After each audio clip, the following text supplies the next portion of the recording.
لا مثل له ولا مثيل له ولا عديل له ولا وزير له ولا نظير له، لا معين له ولا ممد له ولا ناصر له، لا صاحب له ولا صاحبة له ولا والد له ولا ولد له، لم يلد ولم يولد ولم يكن له كفوا أحد.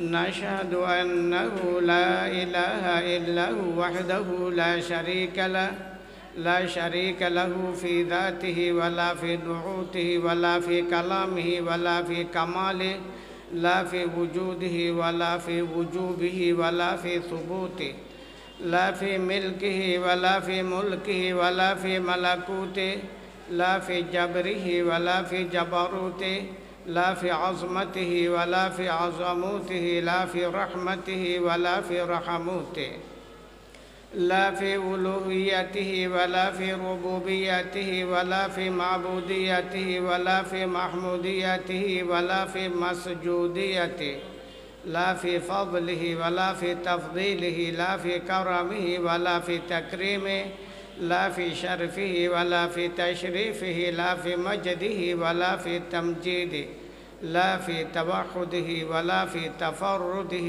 ولا في صمدانيته. ونشهد أن سيدنا ومولانا محمدًا عبده ورسوله الذي بعثه الله عز وجل وأرسله بالرسالة والهداية والدراية والوقاية والعناية والأمانة والصداقة، بعثه الله عز وجل بالإمامة والقيادة والسيادة والرئاسة، فضله الله عز وجل وبجده ومجله وبجده ونبله وأيده وشيده بالبينات الواضحة والدلائل القاطعة والبراهين الساطعة والمعجزات اللامعة، زينه الله تعالى بالأخلاق المرضية والآداب الجيدة، قربه الله عز وجل حتى جعله نجيا. نسأل الله تعالى أن ينزل بحر فضله وسحائب كرم عليه وعلى آله وأصحابه الذين هم كانوا يرون وجه النبي صلى الله عليه وسلم المتلالى، الذين هم كانوا يركعون مع ركوعه ويسجدون مع سجوده، الذين هم كانوا يعرفونه حق معرفة، الذين هم كانوا يحبونه حق محبة، الذين هم كانوا يفدون بآبائهم وبأمهاتهم وبأولادهم وبأوطانهم وببلادهم وبميلادهم حتى بمهجهم في حبه وحب نبيه، وهم الذين كانوا يدمون مستوى الأرض بدمائهم لإعلاء كلمة الله عز وجل، وهم الذين كانوا يفتخرون بالتفدية والتضحية، وهم الذين كانوا يفتتون يشددون يمزقون يدمرون يحسون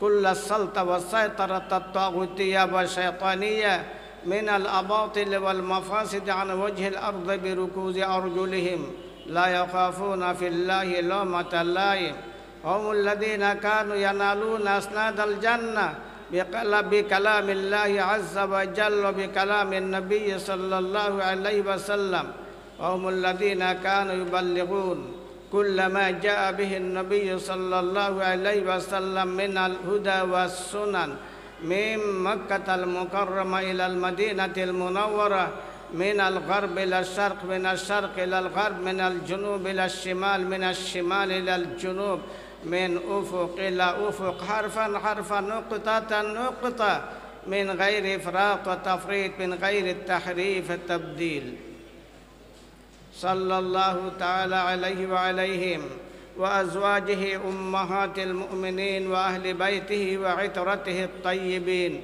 صلى الله تعالى عليه وعليهم، ومن اهتدى بهديه ومن استنى بسنته ومن تخلق بأخلاقه ومن تزين بتزيينه ومن تدرس بتدريسه ومن نجح بحبه واتبع حق اتباعه، علماء أمته وفقهاء ملته ومجاهدي دينه، وسلم تسليما كثيرا كثيرا.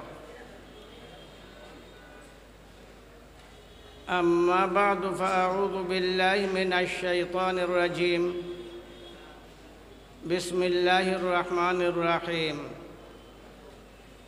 والشمس وضحاها والقمر إذا تلاها والنهار إذا جلاها والليل إذا يغشاها والسماء وما بناها والأرض وما طحاها ونفس وما سواها فألهمها فجورها وتقواها قد أفلح من زكاها وقد خاب من دساها.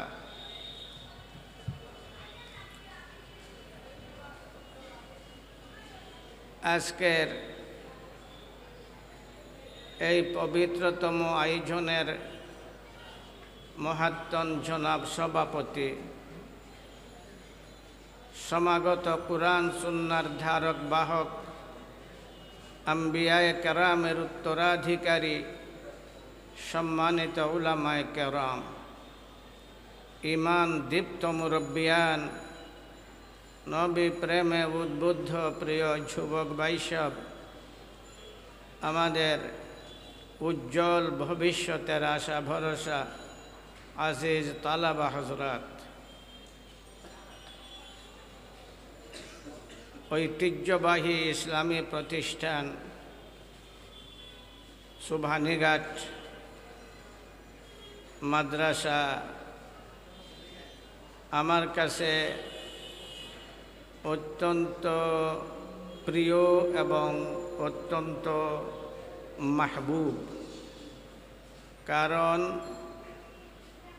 এই মাদ্রাসার প্রতিষ্ঠায় যার ঘামঝরা পরিশ্রম ছিল, তিনি ছিলেন উলামায়ে দেওবন্দ, বিশেষ করে খানদানে মদনীর একজন অকপট আশিক। আমি আমার দীর্ঘ অতীতে যা কিছু দেখেছি, সব সময় হযরত মৌলানা শায়েখ শফিকুল হক আমকুনি রহমতুল্লাহ আলাইহিকে মদনীয়তের ব্যাপারে অত্যন্ত দৃঢ় সংকল্প পেয়েছি। আর তার কারণও ছিল, এই বিশ্বে যত বুজুর্গরা আমাদের ভারতবর্ষে আত্মপ্রকাশ করেছেন এবং দুনিয়া ছেড়ে চলে গেছেন, এর মধ্যে মদনী রহমতুল্লাহ আলাইহি ছিলেন অন্যতম। কারণ যত বুজুর্গরা আমাদের ভারতবর্ষে ছিলেন, কারো ইতিহাসে নাই যে তারা পবিত্র রওজায়ে আকদসে বসে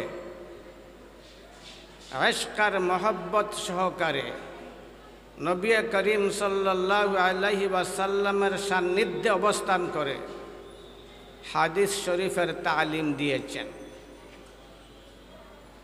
আমার জানা মতে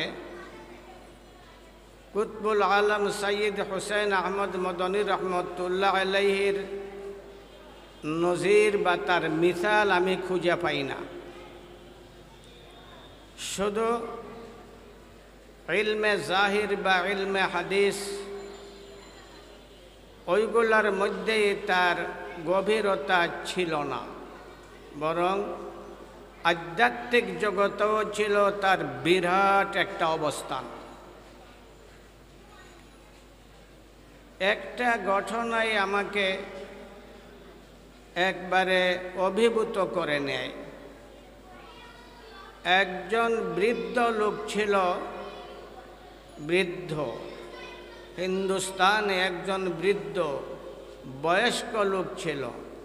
ওই লোকটা যখনই মদনী রহমতুল্লাহ আলাইহিকে দেখত তখন বলতো বাতা দঙ্গা বাতা দঙ্গা, বাতা দোঙ্গা, বলে দিব। যখনই ওই বৃদ্ধ লোকটা মদনী রহমতুল্লাহ আলাইহিকে দেখে বলতো, তখনই মদনী রহমতুল্লাহ আলাইহি দূর থেকে এসে 2 হাত খুলে ওই লোকটাকে জড়াইয়া ধরতেন, বুকে বুক মিলাতেন, গলায় গলা মিলাতেন, তাকে আদর সোহাগ দিতেন। মদনী রহমতুল্লাহ আলাইহির ভক্তমণ্ডলীরা যখন ওই দৃশ্য দেখলেন, তাদের মধ্যে একটা আক্ষেপের ভাব সৃষ্টি হয়ে গেল। আমরা বৎসরের পর বৎসর মৌলানা মদনীর খিদমতে থাকি, তার খিদমত করি, সাধনায় 24টা ঘন্টা কাটিয়ে দেই, তার পবিত্র বুকের সাথে বুক মিলানোর সাহস পাই না, সুযোগ পাই না। কিন্তু একটা অশিক্ষিত বয়স্ক মানুষ, সে যখন মদনী রহমতুল্লাহ আলাইহিকে দেখে আর বলে বাতা দঙ্গা, তখন তিনি নিজেই তাকে এসে জড়াইয়া ধরেন। ব্যাপার কি? ওই বৃদ্ধ লোকটাকে জিজ্ঞাসা করলেন, মুরব্বী সাহেব, কি ব্যাপার? আপনাকে মদনী সাহেব এসে বুকে জড়াইয়া ধরেন, আমরা তার কাছে থাকি, রাত দিন তার খিদমত করি, কিন্তু ওই সুযোগ ওই সাহস আমরা পাই না। কি ব্যাপার? সে জবাব দিত, বলবো না। কি জবাব দিত? বলবো না। আমি যখন ওই ঘটনা পড়লাম, তখন আমিও হতবাক। বলবো না কেন মদনী রহমতুল্লাহ আলাইহি তাকে এত মহব্বত আর ভালোবাসা দিয়ে থাকেন, সে বলবে না কেন?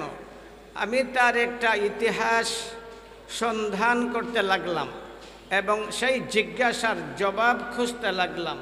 শেষ পর্যন্ত সেই জবাব আমি পেয়েই গেলাম। দেখলাম এর আরও আগে আছে, বলবো না। আল্লামা মাজহার নানতী রহমতুল্লাহ আলাইহি, মুহাদ্দিসে সাহারনপুরি, মর্দ মুজাহিদ, শামিলির বীর যোদ্ধা আল্লামা মাজহার নানতী রহমতুল্লাহ আলাইহি, ওনার একটা অভ্যাস ছিল, উনি যখনই কথা বলতেন অথবা দর্শে বসতেন অথবা বক্তৃতা করতেন, কিছুক্ষণ পরপরই নিজের উপরের টুট চুষতেন। একটু পরপর উপরের টুট, বলো না, কথা বুঝে আসে, পরপরই উপরের টুট চুষতেন। তার ভক্ত, তার ছাত্ররা সবাই দেখত, কিন্তু জিজ্ঞাসা করার সাহস পেত না।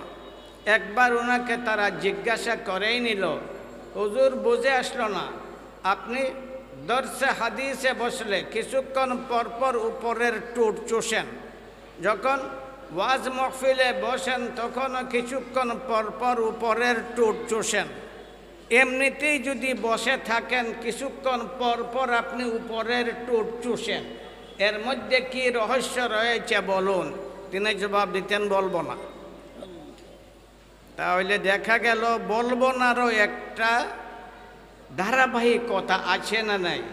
বলুন না, আছে। আমি আরও কিছু আগে দেখতে লাগলাম, জানার চেষ্টা করলাম। নবী করিম সাল্লাল্লাহু আলাইহি ওয়াসাল্লাম যখন এই নশ্বর জগৎ ছেড়ে চলে যাওয়ার পথে, সেই সময় হযরতে ফাতেমা রাদিয়াল্লাহু তাআলা আনহাকে ডাকলেন। হযরতে ফাতেমা রাদিয়াল্লাহু তাআলা আনহাকে কানে কানে আমার নবী কি বললেন? মা ফাতেমা রাদিয়াল্লাহু তাআলা আনহা অধীর হয়ে কাঁদলেন। মা আয়েশা সিদ্দিকা রাদিয়াল্লাহু তাআলা আনহা মা ফাতেমাকে জিজ্ঞাসা করলেন, ফাতেমা কি ব্যাপার, তুমি কাঁদছ কেন? নবী করিম সাল্লাল্লাহু আলাইহি ওয়াসাল্লাম তোমাকে কানে কানে কি বলেছেন? মা আয়েশা রাদিয়াল্লাহু তাআলা আনহা একই জবাব দিলেন, বলবো না। কিছুক্ষণ পরে আবার আমার নবী ফাতেমা রাদিয়াল্লাহু তাআলা আনহাকে ডাকলেন, আবার জিজ্ঞাসা করলেন, ফাতেমা কি হয়ে গেল? দ্বিতীয়বার নবী করিম সাল্লাল্লাহু আলাইহি ওয়াসাল্লাম তোমাকে ডাকলেন, কানে কানে চুপে চুপে কি বললেন? এরপরে তুমি হাসলে। কি ব্যাপার একটু খুলে বলো। জবাব দিলেন বলবো না। বোঝা গেল বলবো নার একটা ধারাবাহিকতা আছে না নাই? বলুন না, আছে। তাই আমি হতাশ হলাম না। আমার প্রশ্নের মধ্যে তেমন একটা কঠোরতা দেখতে পেলাম না। সন্ধান করতে লাগলাম কি ব্যাপার। মা ফাতেমা রাদিয়াল্লাহু তাআলা আনহা নবী করিম সাল্লাল্লাহু আলাইহি ওয়াসাল্লামের ইন্তেকালের পরে মা আয়েশা যখন জিজ্ঞাসা করলেন, ফাতেমা কি ব্যাপার? নবী একবার তোমাকে চুপে চুপে কি বললেন, তুমি কাঁদলে অধীর হয়ে। আবার নবী চুপে চুপে তোমাকে কি বললেন, তুমি আনন্দমুখর হাসলে, কি ব্যাপার? তখন তিনি বলেছিলেন, এখন বলে দিব। আমার নবী প্রথমে তার মৃত্যুর সংবাদ দিয়েছিলেন। আমাকে বলেছিলেন, ফাতেমা আমি দুনিয়া ছেড়ে চলে যাব। আমি আমার পিতার বিরহের ব্যথায়, তার মৃত্যুর দুঃখে আমি কাঁদছি। দ্বিতীয়বার আমার নবী, আমার পিতা আমাকে যখন ডাকলেন, তখন চুপে চুপে আমাকে বলেছিলেন, ফাতেমা সকল আগে তুমি আমার সাথে মিলবে এবং জান্নাতের সকল নারীদের তুমি সর্দার হবে।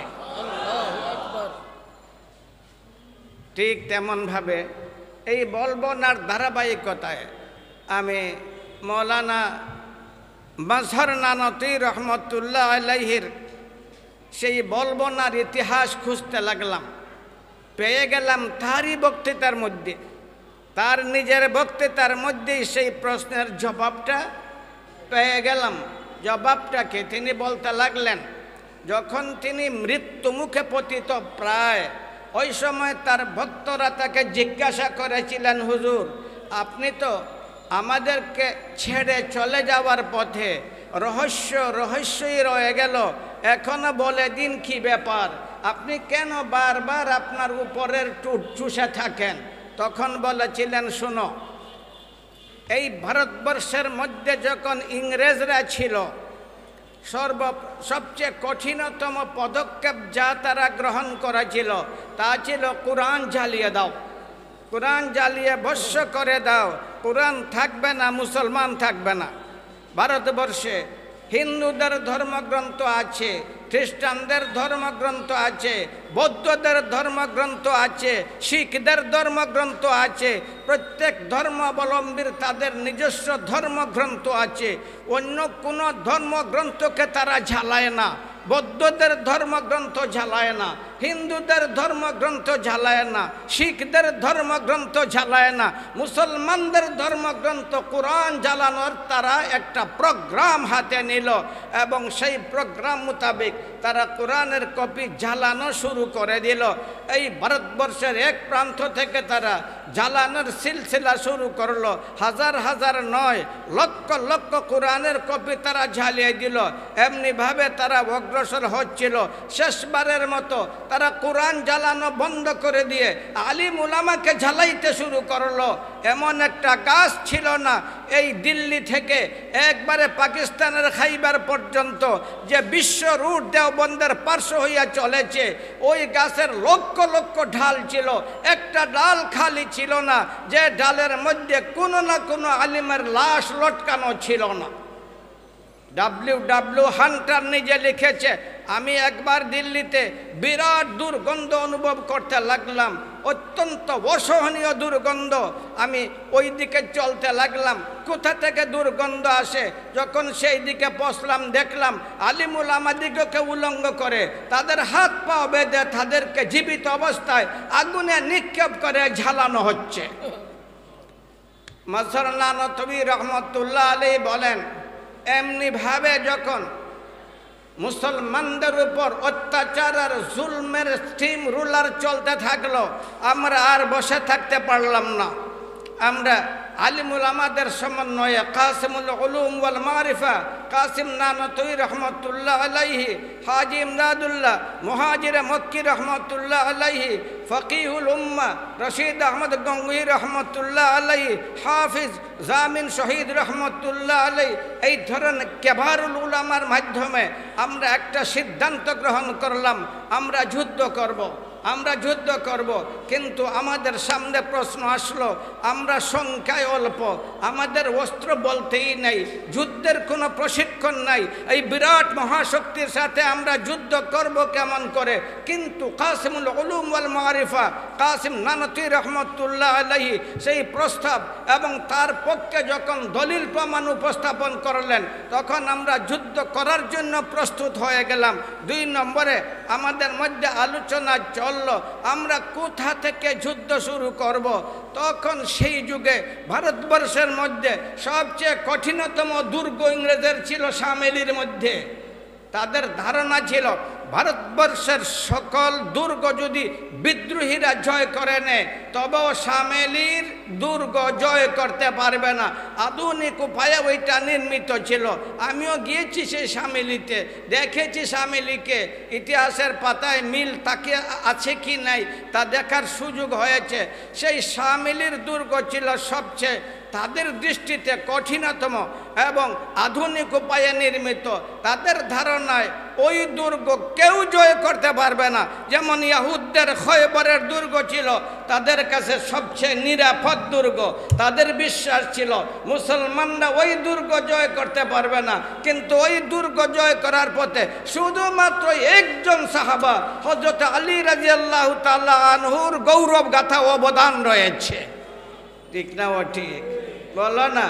হযরত আলী যখন খয়বরের দুর্গে ঢুকে গেলেন, বীর বিক্রমে অগ্রসর হতে লাগলেন।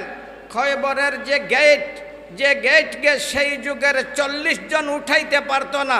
হযরত আলী রাদিয়াল্লাহু তাআলা আনহু ওই গেটকে টান দিয়ে বাম হাতে ধারণ করে ডাল হিসাবে ব্যবহার করে আগে অগ্রসর হতে লাগলেন। তাদের মধ্যেও ছিল একটা বীর পুরুষ, বীরকে বীরই বলতে হয়, সে হোক না বেঈমান বা কাফির, সেও বীর ছিল, তার নাম ছিল মুরাহাব। মুরাহাব যখন জানল যে আলী যুদ্ধের ময়দানে সে চ্যালেঞ্জ করে অগ্রসর হচ্ছে, তার শৌর্য বীর্য গর্জে উঠল, সেও বাহির হয়ে আসলো, একদম আলী রাদিয়াল্লাহু তাআলা আনহুর মুখোমুখি হয়ে গেল। দেখলো ছোট দেহধারী একজন মানুষ, একবারে অল্প বয়স্ক আলী, ছোট দেহধারী, অবহেলার দৃষ্টিতে দেখতে লাগলো এবং তাকে লক্ষ্য করে কবিতার মাধ্যমে চ্যালেঞ্জ করতে লাগলো, বলতে লাগলো, আলী তুমি আমাকে চিনো, তুমি আমাকে চিনো, আমি কে? কাদ আরাফাত খায়বারু আন্নী মুরাহাব, কাদ আরাফাত খায়বারু আন্নী মুরাহাব, শাকিস সিলাহি বথলুম মুরাজ্জাব, ইদিল হুরুব আকবালাত তালাহাব। কবিতার মাধ্যমে সে তার পরিচিতি দিতে লাগলো হযরত আলী রাদিয়াল্লাহু তাআলা আনহুকে। আলী তুমি চিনো আমি কে? আমার নাম মুরাহাব, আমি যুদ্ধাস্ত্রে সুসজ্জিত, আমি যখন যুদ্ধের ধামামা শুনি তখন অগ্নিশর্মা হয়ে যাই। তার কথা শুনে বীর পুরুষ হযরত আলী রাদিয়াল্লাহু তাআলা আনহুর বীরত্ব গর্জে উঠল। তিনিও তাকে লক্ষ্য করে একটা কবিতা আবৃত্তি করেছিলেন, এক কাফিরের বাচ্চা, ইহুদের বাচ্চা, আনাল্লাযী, আমাকে চিনো আমি কে? আনাল্লাযী সাম্মাতনি উম্মি হায়দারা, আনাল্লাযী সাম্মাতনি উম্মি হায়দারা, কালাইফি গাবাতিন কারিহাল মনজারা, ওয়া ফীহিম বিসায়ে কালাস সান্দারা। এক ইহুদের বাচ্চা, তুমি আমাকে চিনো আমি কে? আমি কে? আমার নাম জন্মের পরে আমার মা আমার নাম রাখছে হায়দর। আমি জঙ্গলার একটা ক্ষিপ্র সিংহের মতো, দুশ্মন যখন আমার হাতের নাগালে আসে তখন তার অস্তিত্ব আমি পানি পানি করে দেই। এই বলেই তার মাথায় করলেন আঘাত, ফাফালাকা রাসা, এক আঘাতে তার মাথা ছিন্ন ভিন্ন করে দিলেন।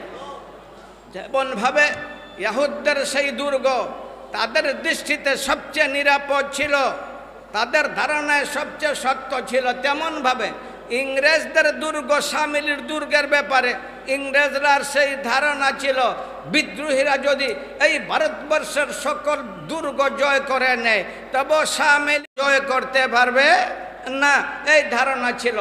হযরতে কাসিম নানতবী, কাসিমুল উলুম ওয়াল মারিফা কাসিম নানতী রহমতুল্লাহ আলাইহি প্রস্তাব এবং সিদ্ধান্ত দিয়ে দিলেন, সর্বপ্রথম যুদ্ধ শুরু করব শামেলির দুর্গ থেকে। প্রশ্ন আসলো সবার, এত সাহস আপনি কেমনে করলেন? আমাদের কাছে সেই অস্ত্র নাই, আমাদের কাছে সেই যুদ্ধ দক্ষতা নাই, আমাদের কাছে যুদ্ধের সেই ট্রেনিং নাই। কাসিম আর হাফিজ জামিন শহীদ বললেন আমাদের সব কিছু আছে, আমাদের সব কিছু আছে। যুদ্ধ শুরু হয়ে গেল। প্রথমবারে হাফিজ জামিন শহীদ আর কাসিম নানতি রহমতুল্লাহ আলাই এমনভাবে দুর্গের গেটের মধ্যে আঘাত করলেন। প্রথম আঘাতে দুর্গের গেট চুরমার করে দুর্গের ভিতরে ঢুকে যুদ্ধ শুরু করে দিলেন। এক সময় আসলো কাসিম নানতি রহমতুল্লাহ আলাই যুদ্ধ করতে করতে ক্লান্ত হয়ে গেলেন। যুদ্ধের ময়দান ছেড়ে একটা কিনারে দূরে বসে থাকলেন। তার হাতে বন্দুকও ছিল না, ধারালো তরবারিও ছিল না, একটা তরবারি ছিল ভাঙ্গা তরবারি। ক্লান্ত হয়ে গেছেন, বসছেন। ওই সময় ইংরেজের এক সিপাহী দেখলো কাসিম বসে আছে। সে সুযোগ মনে করলো এই মুহূর্তে কাসিমকে সহজেই হত্যা করে ফেলবো। সেই লোককে কাসিমের কাছে আসলো। আইসা সেও তার বীরত্বের প্রকাশ করতে লাগলো, বলতে লাগলো কাসিমকে লক্ষ্য করে, এ কাসিম, এ কাসিম, তুমি দেখছো না তোমার মাথায় মৃত্যু ডান্স করতে আছে, তোমার মাথায় মৃত্যু নাচতে আছে, তুমি কি দেখছো না? তোমার খবর নাই? কাসিম নানতি রহমতুল্লাহ আলী বসা ছিলেন। তার কথা শুনে একটা ক্ষিপ্র সিংহের মতো দাঁড়িয়ে গেলেন এবং তাকে লক্ষ্য করে বলতে লাগলেন, এ কাফির, ইয়া কাফির, এ কাফির, তুমি দেখছো না তোমার পাশের দিকে মৃত্যু নাচতেছে? যখন এই কথা বলছেন ওই বুকা পাশের দিকে তাকাইছে। কাসিম নানতি রহমতুল্লাহ আলাইহি একটা বীর পুরুষের মতো মুআওয়াজের ভূমিকায় তার উপর ঝাঁপিয়ে পড়লেন। এমনভাবে তার ভাঙ্গা তরবারির দ্বারা আঘাত করলেন, তার দেহটা একদম দ্বিখণ্ডিত হয়ে গেল। এক সময় আসলো সেই কাসিম নানতি রহমতুল্লাহ আলাইহি মারাত্মকভাবে আহত হয়ে গেলেন। তার মাথার এক দিক দিয়ে বুলেট ঢুকে আরেক দিক দিয়ে বাহির হয়ে গেল। বুলেট বাহির হয়ে গেল, রক্ত ঝর নির্বাহিত হতে লাগলো। বসে থাকলেন, হাত ধরে মাথায় হাত ধরে বসে থাকলেন। রক্তে লাল হয়ে গেছে, কামিজ রক্তে লাল হয়ে গেছে, পাগড়ি রক্তে লাল হয়ে গেছে, বসে আছেন নির্বিকার। হঠাৎ করে ফকিহুল উম্মাহ রশিদ আহমদ গঙ্গুহি রহমতুল্লাহ আলাইহির নজরে পড়ল কাসিম বসে আছে। তার কাছে চলে গেলেন, জিজ্ঞাসা করতে লাগলেন, বেটা तुम्हें क्या हो गया, बेटा तुम्हें क्या हो गया, अरे तुम्हार কি হয়েছে, তুমি রক্তে রঞ্জিত কেন, তুমি হাত মাথায় ধরে বসে থাকলে কেন? বলতে লাগলেন, ওই দেখুন আমার মাথার এক দিক দিয়ে বুলেট ঢুকে আরেক দিক দিয়ে বাহির হয়ে গেছে, রক্ত প্রবাহিত হচ্ছে।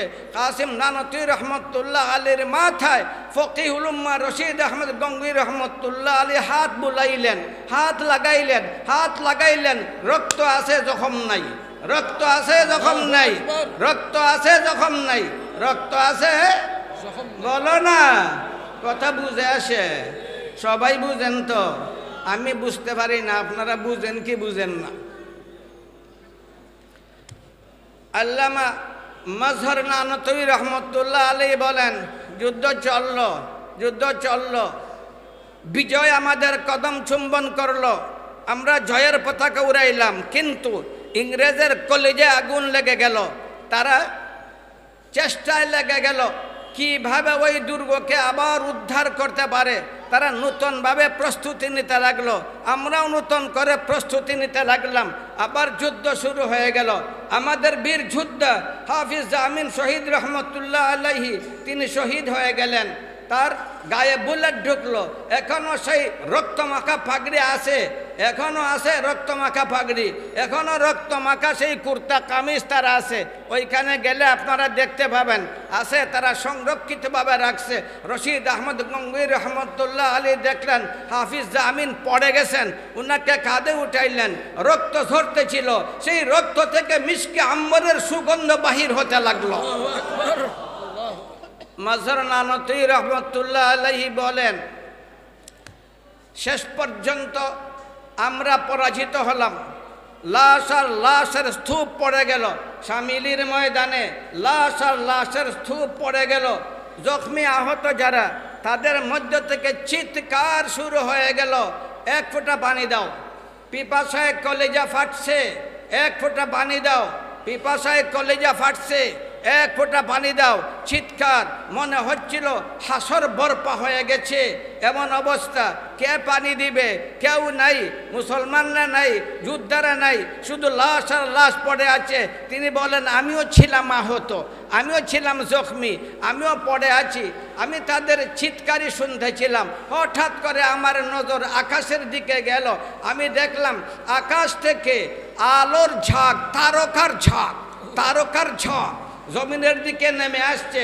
আমি অবাক হয়ে ওই তারকার ঝাঁকের দিকে তাকিয়ে থাকলাম। অদ্ভুত ব্যাপার, কি ব্যাপার? আকাশ থেকে তারকার ঝাঁক জমিনের দিকে নেমে আসছে কেন? ঝলমলে ঝলমলে তারকা, ঝলমলে তারকা। এই তারকার ঝাঁক জমিনের দিকে নেমে আসছিল। আমি পলক্ষীন দৃষ্টিতে ওইগুলা দেখছিলাম। আমিও তো পড়েই ছিলাম শামিলির মাঠে, কিন্তু আমার নজর ওই তারকারাজির দিকে। অল্পক্ষণের মধ্যে ওই তারকার ঝাঁক একদম শামিলির মাঠের কাছে চলে আসলো। আমি দেখলাম তারকা না, মহিলাদের দল, মহিলাদের দল, মহিলাদের দল, মহিলাদের দল।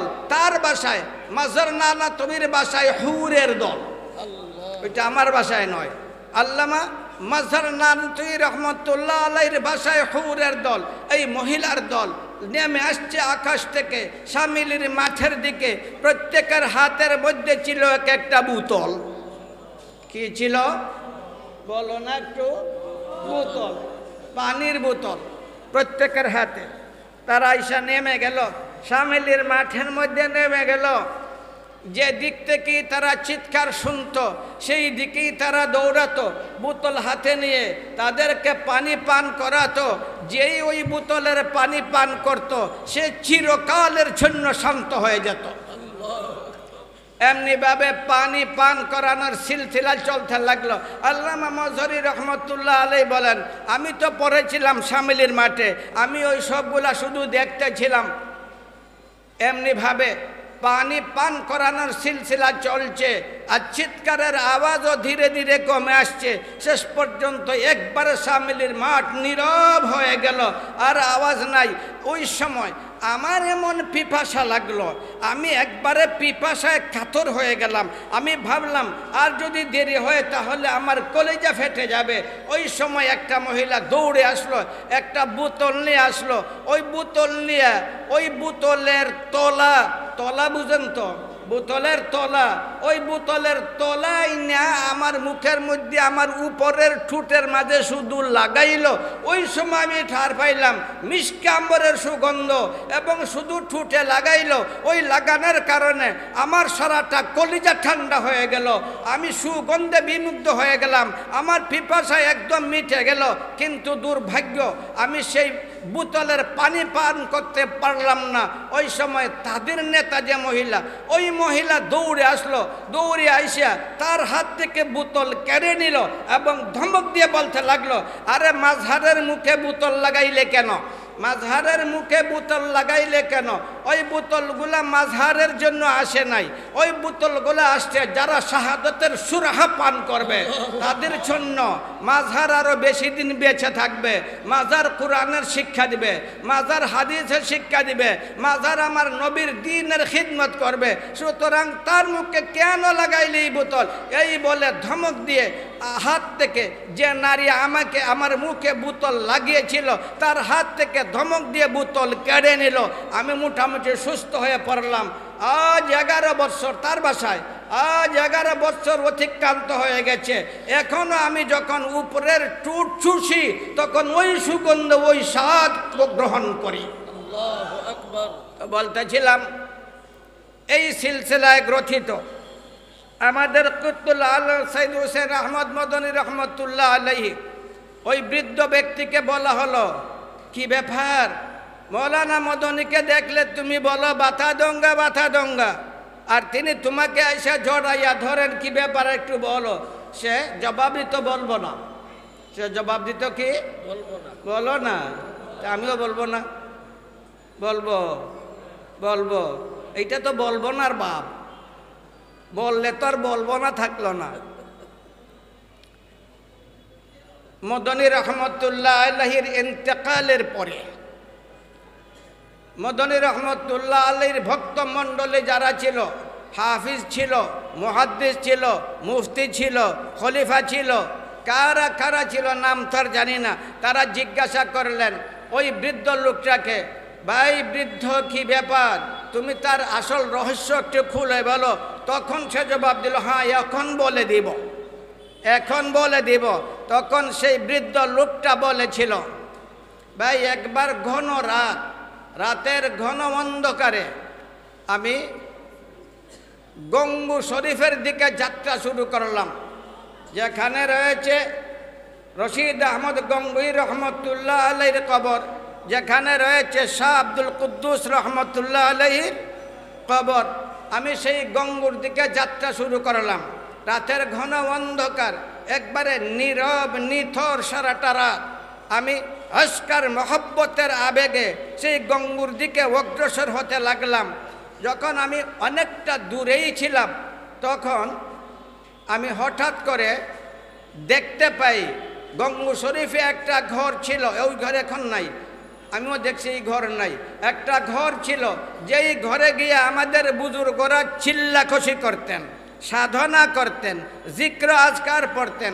ওই ঘরের দরজা লাফাইতেছে, দরজা লাফাইতেছে, দরজা লাফায়, দরজা বল, দরজা বুঝো তো, লাফায় বুঝো তো, দরজা লাফায়, দরজা লাফায়। আমার চোখে পড়লো, বৃদ্ধ লোকটা বলে, আমার চোখে পড়লো ওই ওই গঙ্গু শরীফের সেই ঘর, এই ঘরের দরজা লাফায়।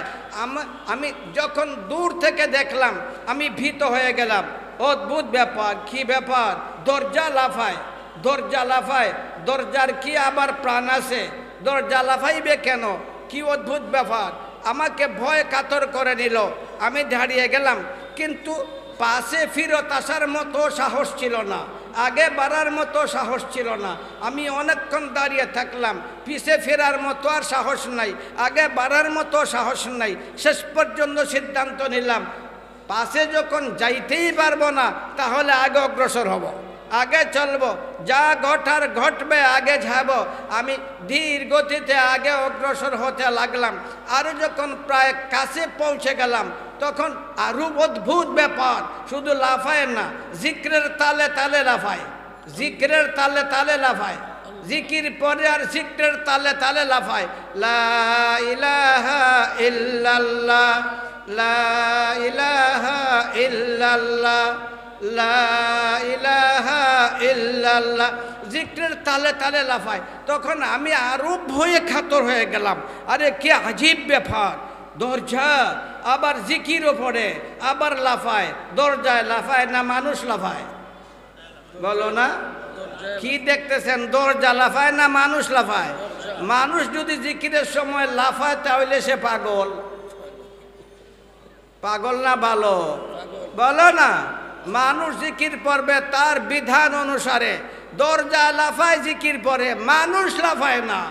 মানুষ যদি লাফায় উলঙ্গ হইয়া যায়, এমনভাবে তার আশকার আগুন জ্বলে, তার কুর্তা খুলিয়া যায়, তার পায়জামা খুলিয়া যায়, গাছের উপর উঠতে থাকে, ওইটা ভালো মানুষ না পাগল, বলো না, জোরে বলো না, জোরে বলো না, পাগল। ওইটা জিক্রের কোনো বিধান নয়, ওইটা পাগলামি ছাড়া আর কিছুই না। তিনি ভয়ে একবারে সন্ত্রস্ত হয়ে গেলেন, ভাবলেন এখন কি করা যায়। পাশে যাওয়ার চেষ্টা করলেন, শরীর কাঁপছে, ফিরত যাওয়ার কোনো সুযোগ নাই, কিন্তু আগে বাড়ারও কোনো সুযোগ নাই। শেষ পর্যন্ত সিদ্ধান্ত নিলেন, যা ঘটবার ঘটবে, আমি ওই দরজার কাছে চলে যাব, দেখব কি ব্যাপার। যখন একদম কাছে চলে গেলেন, তখন তিনি ভালো করে বুঝতে পারলেন দরজার আওয়াজ নয়, দরজার লাফায়, দরজা লাফায়, কিন্তু তার ভিতরে কে জিক্রের মধ্যে মশগুল আছে, ওই দরজার ভিতরে যে আছে তার জিক্রের তালে তালে দরজা লাফায়। তখন তিনি শান্ত হয়ে গেলেন, অবশ্যই ঘরের ভিতরে কেউ আছে, আমার ভয়ের এত কারণ নাই, দরজা কেন লাফায়? আর কে জিকির পরে আমি দেখব। আমি আমাকে গোপন করে কিনারে বসে থাকলাম, একবার তো তার জিকির শেষ হবে, একবার তো বাহির হয়ে আসবে, আমি দেখে নিব কে সেই মহান ব্যক্তি যার জিক্রের এত প্রভাব, যার জিক্রের আসর পড়ে গেছে দরজার উপর, দরজা তার জিক্রের তালে তালে লাফাইতে শুরু করেছে। আমি তাকে দেখব। আমি চুপে চুপে বসে থাকলাম। যখন তার জিকির, তার দোয়া শেষ হয়ে গেল, দরজা খুলে তিনি বাহির হয়ে গেলেন, দরজা শান্ত হয়ে গেল। বাহির হওয়া মাত্র আমি দেখি আমার শেখ, আমার শেখ, আমার শেখ কুতুবুল আলম সাইয়্যিদ হুসাইন আহমদ মদনী রহমতুল্লাহ আলাইহি বাহির হয়ে আসছেন। বৃদ্ধ লোকটা বলে, আমি ভয়ে নিজেকে একেবারে গোপন করে নিলাম যাতে হযরত আমাকে দেখতে না পান, কিন্তু আমাকে দেখেই নিলেন, আমাকে দেখেই নিলেন। আমাকে দেখা মাত্র ঝড়াইয়া ধরলেন এবং আমাকে বলতে লাগলেন, খবরদার কিসি সে বাতানা নেই, খবরদার কিসি সে বাতানা নেই, সাবধান, কারো কাছে বলতে পারবে না, কারো কাছে বলতে পারবে না, কারো কাছে বলতে পারবে না। তখন আমি ওয়াদা করেছি আমি কারো কাছে বলবো না। সুতরাং তার জীবদ্দশায় তোমরা যখন আমাকে জিজ্ঞাসা করেছ তখন আমি বলেছি বলবো না। এখন তিনি নাই তাই বলে দিলাম। উনি হচ্ছেন আমাদের শেখ কুতুবুল আলম সাইয়্যিদ হুসাইন আহমদ মদনী রহমতুল্লাহ আলাইহি, যার আশিক এই আপনাদের হুজুর, এই হুজুর, এই মদরসার হুজুররা, এই মদরসার উস্তাদরা, এই খানদানের আশিক, এই সিলসিলার আশিক। আল্লাহ আপনাকে আমাকে সবাইকে ওই সিলসিলায় রাইখা সঠিকভাবে জীবন পরিচালনার তৌফিক দান করুক। সবাই বলুন আমিন। আরো জোরে বলুন আমিন। আবার বলুন আমিন।